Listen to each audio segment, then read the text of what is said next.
ఇలాగా చేస్తున్నావుటగా చెప్పాడు. నేను అడిగేదానికి మాత్రం కరెక్ట్గా సమాధానం చెప్పు. దాదాపుగా ఇంటర్వ్యూ అనుకో. థీఫ్కి రాబర్కి ఏంటి భేదం?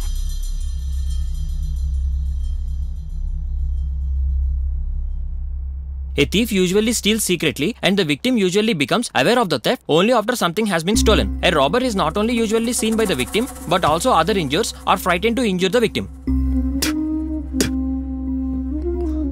Hey, నేను గనక ఇంగ్లీష్ మాట్లాడడం మొదలు పెట్టాననుకో, వీడు ట్యూషన్కి వెళ్ళినా అర్థం కాదు.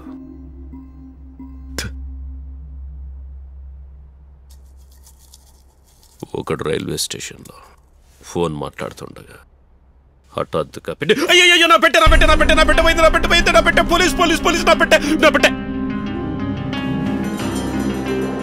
అలా తెలియకుండా ఒకడు పెట్టి కొట్టేస్తాడు చూసావా, వాడు థీఫ్. అయ్యో అయ్యో కత్తి, అయ్యో నన్నేం చేయకండి sir, please sir, please sir, నన్ను వదిలేండి సార్, నన్నేం చేయకండి సార్. ఇదిగో కావాలంటే గొలుసు తీసుకోండి సార్, ఇదిగోండి వాచ్ కూడా తీసుకోండి సార్. ఇలా ఒకడు బెదిరించి కొట్టేస్తాడే వాడు రాబర్. ఈ రెంటికి మధ్యలోనే మనం.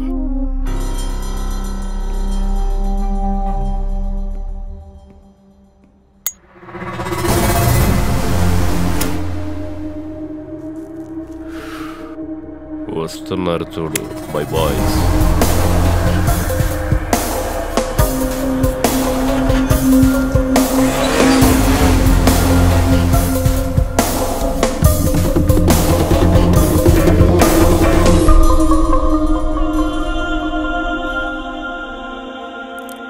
ఓబుల్ ఫోన్ చేశాడు. కిందటి వారం 52, ఈ వారం 48. సరిపోదు, ఇంప్రూవ్ చేయాలి. నెక్స్ట్ వీక్ 60 తులాలు టార్గెట్ చేశామన్నా. వీడు మీలాగే దొంగ అవ్వాలని ట్రై చేస్తున్నాడు. తీసుకెళ్ళి ట్రైనింగ్ ఇవ్వండి. రూల్స్ అన్ని చెప్పానుగా, కరెక్ట్గా ఫాలో చేయి. లూజ్ ఎయిర్, జీన్స్ ప్యాంటు చెయ్యకూడదు. పోలీసుల చేతికి చిక్కితే టార్చర్ చేసి విచారిస్తారు. ఇంట్లో ఐఫోన్ అడిగాను, పాకెట్ మనీకి డబ్బులు ఇవ్వలేదు. ఇలా ఏదో మేనేజ్ చేయాలి. అలా కాకుండా గుణ అని ఒకడున్నాడు, ప్లాన్ వేస్తాడు, కొట్టేసిందంతా వాడికి ఇస్తామని చెప్తే ఎలా ఎస్కేప్ అవ్వాలో నాకు బాగా తెలుసు. కానీ నువ్వు కండెమైపోతావు.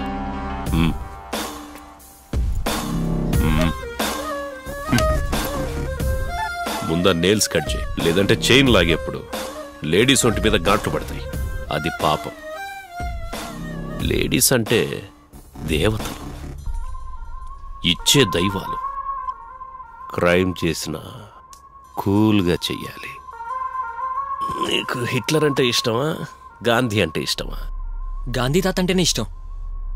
ఎందుకని? నోటు మీద ఆయన బొమ్మేగా.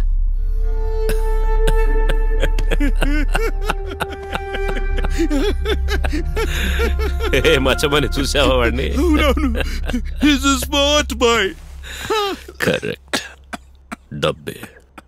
డబ్బు మాత్రమే ముఖ్యం. డబ్బున్న వాడికే ఈ లోకం బానిస అవుతుంది. బానిసలుగా ఉందామా, బానిసని చేసుకుందామా?